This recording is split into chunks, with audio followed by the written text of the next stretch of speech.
정부가 조금 전 수도권의 사회적 거리 두기를 2단계로 올리겠다고 발표했습니다. 시작은 오는 화요일 0시부터입니다. 이때부터 클럽 같은 유흥주점은 문을 닫아야 하고 음식점은 밤 9시 이후부터, 카페는 그게 언제든 포장과 배달만 해갈 수 있습니다.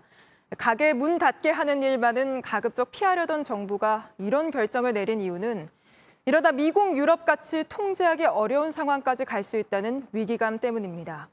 오늘도 코로나19에 감염된 사람이 330명 더해졌는데요. 닷새 연속 300명 넘게 나오고 있는 건데 지난 8월 2차 유행 때도 이러지는 않았습니다.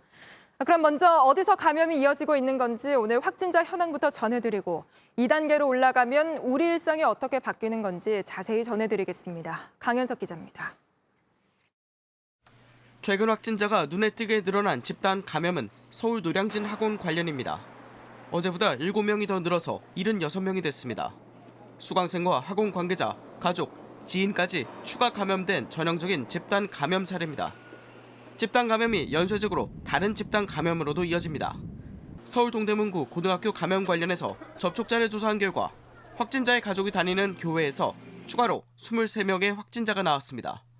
수도권 동창 운동 모임에서 시작된 코로나 전파는 사우나 방문자와 가족까지 확대되면서 누적 확진자가 5명 늘어난 25명이 됐습니다. 또 경기 용인시의 키즈카페 집단 감염이 강원 속초의 요양병원 집단 감염과 얽힌 사실도 드러났습니다. 키즈카페를 찾은 방문자 가족의 직장이 해당 요양병원이었기 때문입니다. 전북 익산의 대학병원 관련 확진자도 8명 늘어난 26명이 됐는데 감염된 의료진과 식당을 함께 찾은 지인들이 대거 감염됐습니다.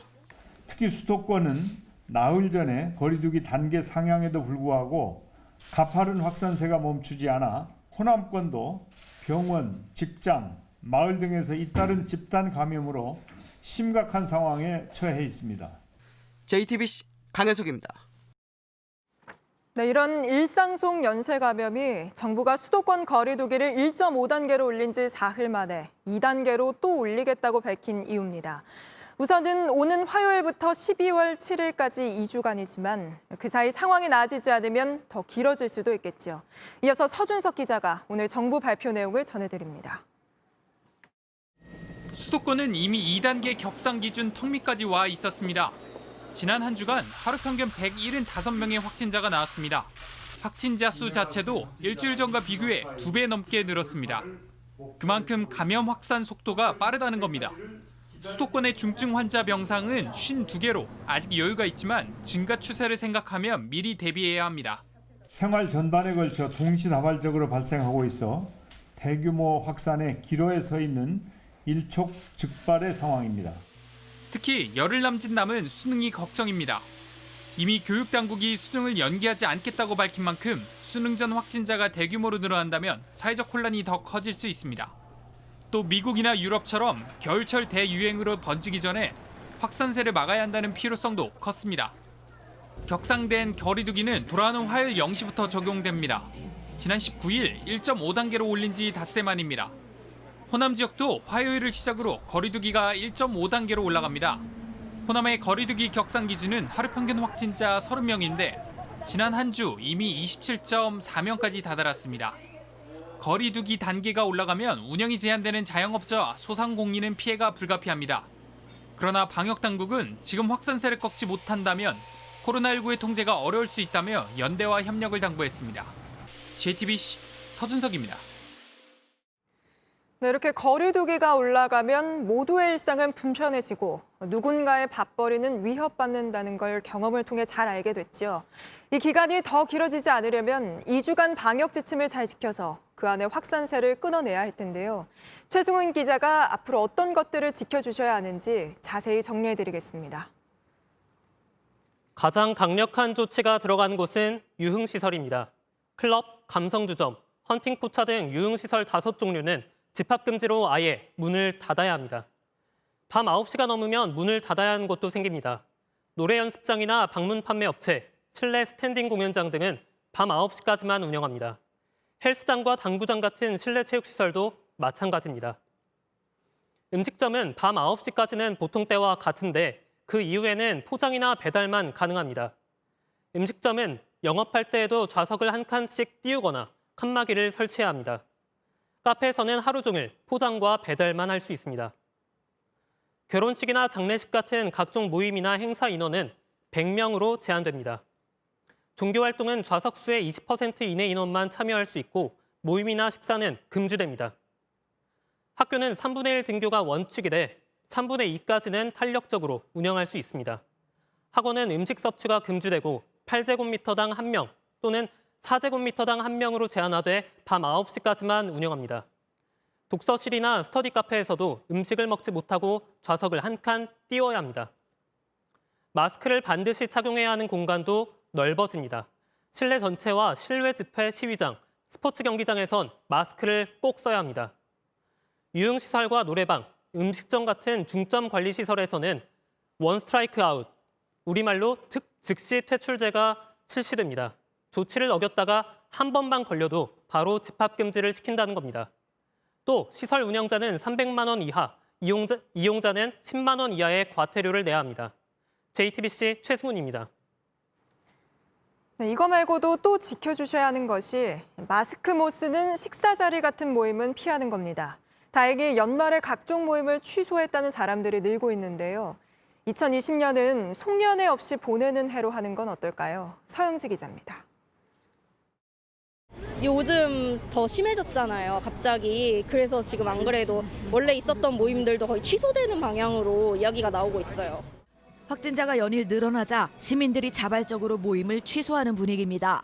을에 모이던 동문회, 동호회 등 연말 모임에서도 취소나 연기를 알려옵니다. 산악회는 해마다 연말에 이제 송년회 모임도 하고 연초에 신년회도 하는데 올해는 코로나 때문에 이 모임을 지금 자제하고 모임을 안 하고 있습니다. 연말 예약을 두어 달 앞서서부터 받던 호텔에도 예약 취소가 접수됐습니다. 아무래도 지금 12월 달에는 그 소급여라도 예약건이 좀 있었는데요. 그래도 좀 걱정하시는 분들도 있어서 취소가 많이 있고요. 저희가 아무리 사회적 거리를 유지하더라도 조금 걱정하시는 분들은 있습니다. 저희 12월 예약은 11월 1일부터 진행을 했기 때문에 그 12월에 예약 주셨던 고객님들께서 취소를 종종 주시곤 해요. 앞서 정세균 국무총리는 연말에 모이지 말아달라고 당부했습니다. 먼저 연말을 맞아 계획하고 있는 각종 모임을 최대한 자제해 주시고 필수적인 활동 이외에는 가급적 집안에 머물러 주십시오. 정부는 국민들에게 사회적 거리 두기에 자발적으로 동참해 줄 것을 요청했습니다. JTBC 서영지입니다. 젊고 건강한 사람이라도 코로나19에 걸리면 약 70%에서 폐나 간 등의 손상이 젊은이들도 각별한 경각심과 위기의식을 가져야 하겠습니다. 네, 젊은 사람들을 향한 당부죠. 그도 그럴 것이 이번 3차 유행의 특징이 40대 이하 확진자가 크게 늘었다는 겁니다. 지난주에는 일주일 동안 나온 확진자 중 절반 이상을 차지했고 오늘 신규 확진자 중에서도 20대가 약 20%로 가장 많고 30대가 약 14%, 40대가 약 19%였습니다.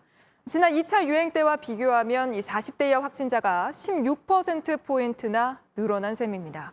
물론 모든 연령대가 조심해야겠습니다만 이런 젊은 사람들은 학교, 직장 이런 외부 활동이 많은 만큼 한 번 걸리면 많은 사람에게 전파시킬 위험도 커서 더욱 조심해야 할 텐데요. 다들 방역 지침 잘 지켜주고 있는지 어젯밤 강남 번화가를 이자연 기자가 돌아봤습니다. 사람들로 거리가 북적입니다. 곳곳에 모여 마스크를 내리고 담배를 피웁니다.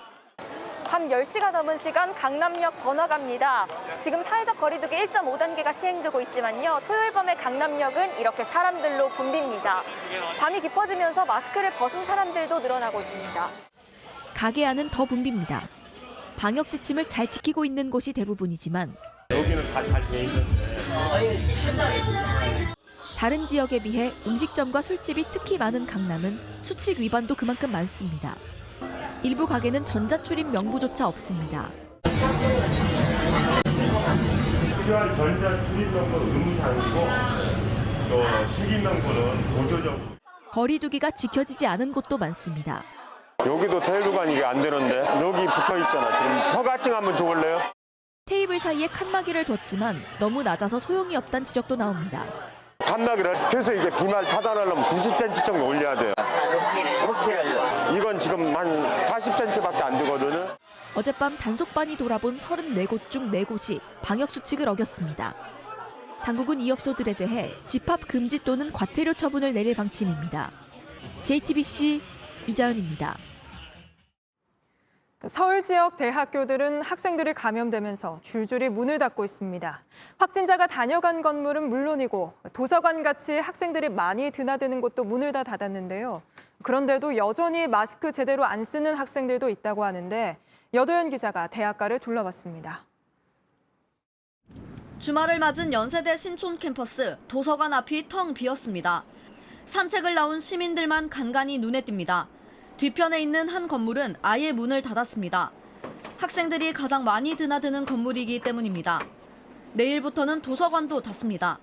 시험 준비하는 게 있어서 맨날 도서관을 오는 학생인데 솔직히 조금 공부에 지장이 되는 거는 어느 정도 있을 것 같아서 좀 아쉽긴 하지만 이번 달 이 학교 코로나 확진자만 24명, 오늘도 5명이 추가로 확진 판정을 받았습니다. 일부 학생들은 마스크만 제대로 쓰면 문제 없다는 입장을 보이기도 했습니다. 마스크만 잘 쓰면은 좀 괜찮지 않을까. 본인이 자기 몸을 마스크로부터 보호하고 이제 상대방한테도 피해 안 주려면 마스크를 써야 되니까. 학교 측은 학부 과정 전체를 비대면 수업으로 바꾸기로 했습니다. 다음 달 9일까지 실험과 실습을 포함해 체육 수업도 모두 비대면 수업으로 이뤄집니다. 다른 대학교들도 사정은 비슷합니다. 고려대는 확진자가 다녀간 건물 2곳을, 서강대는 캠퍼스 전체를 임시로 닫았습니다.